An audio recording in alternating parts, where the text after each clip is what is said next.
Okay, first of all, titration. Titration is a technique which involves the formation of a soluble salt using a soluble acid, a soluble base that is known as alkali, to form a soluble salt, and in the last we have water. So if we are going to prepare sodium chloride, if you want to prepare sodium chloride, we must decide that what initial reagents we are going to use to prepare the salt. Okay, so first part, that is sodium, comes from the alkali. The first part, that is the metal part, sodium chloride, or I would say it is potassium bromide, or I would say it is ammonium nitrate.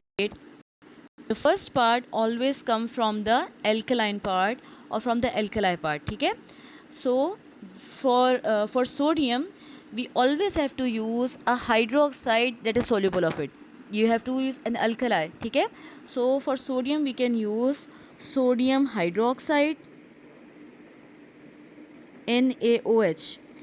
And for the negative part, or that is the anionic radical, chloride, bromide and nitrate, we always use an acid. Okay, so for chloride, which acid we can use in NaCl? Hydrochloric acid. Excellent. Hydrochloric acid can be used for having the chloride ion in our salt. Okay, for bromide we can use hydrogen bromide. Okay, for nitrate we can use nitric acid, and for sulfate definitely we can use sulfuric acid, and so on. For example, we are going to prepare lithium sulfate, so we can use sulfuric acid in this case to produce sulfate ions in the aqueous solution. So I hope till here it is clear. So we have decided, first of all, as you see the name of a salt. Yes, Shafisal? Miss, when we are adding the metal, Mm-hmm. it will always be hydroxide. Yes. For titration part, it is mandatory to add a soluble part of the metal. So you have to use an acid with the base. This technique relies upon the addition of mixing of an alkali with an acid. So acid reacts with base to form salt and water. That's neutralization reaction. And titration reaction is basically the practical example of neutralization. Acid reacts with a base to form salt and water. It's a neutralization reaction in which the end result results in pH of 7. It ends at pH 7. So the neutralization is a chemical reaction, and practical technique is titration. Okay, we are just practically doing it in the form of titration. So the acid is RHCl. Okay, base, that is an alkali, it must be soluble, so it is our sodium hydroxide. It should always be hydroxide ion in it. It should always be having a hydroxide ion in it, because we have to use an acid reacting with an alkali. Okay, that's titration, base of titration. Acid reacts with alkali to form salt and water. Okay, so we have sodium hydroxide and ACl. So what will be the product? It's NaCl. NaCl and NaCl And and H2O. NaCl and water. Okay, so the product would be NaCl and H2O. So it would be NaCl and H2O. I have already mentioned it. So this sodium chloride is always also aqueous. Is HCl is also aqueous. Sodium hydroxide aqueous, and everything is soluble in water.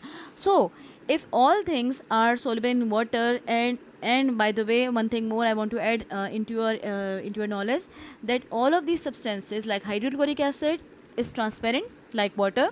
Sodium hydroxide, when dissolved in water, it makes a transparent colorless solution. Sodium chloride that will form inside this reaction, as it is going to form, it will immediately dissolve again. Okay, so sodium chloride will also be water soluble and gets transparent, because it will give you a transparent solution, and water itself is water, so everything would be colorless. So how we are going to analyze that at what time I have to stop adding acid into the base or base into the acid? At what time? How can I identify? Is there anything that can tell me how can I identify that when to stop addition of an acid into a base? Miss, indicators. indicators will be used. Excellent.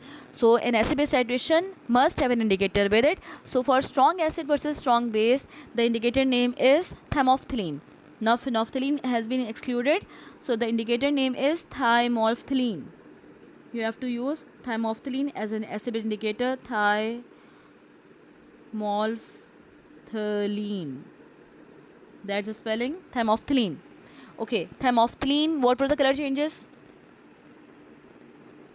What were the color changes for thymophthalein? Miss the color changes for thymophthalein will be colorless in acid and blue in base. Excellent. Colorless from 0 to 7, and at pH number 8 it will change from to blue. So colorless to blue, colorless in acid and neutral, and blue would be in the basic part. Excellent. So let's start now to discuss the technique of titration and go in detail. Okay,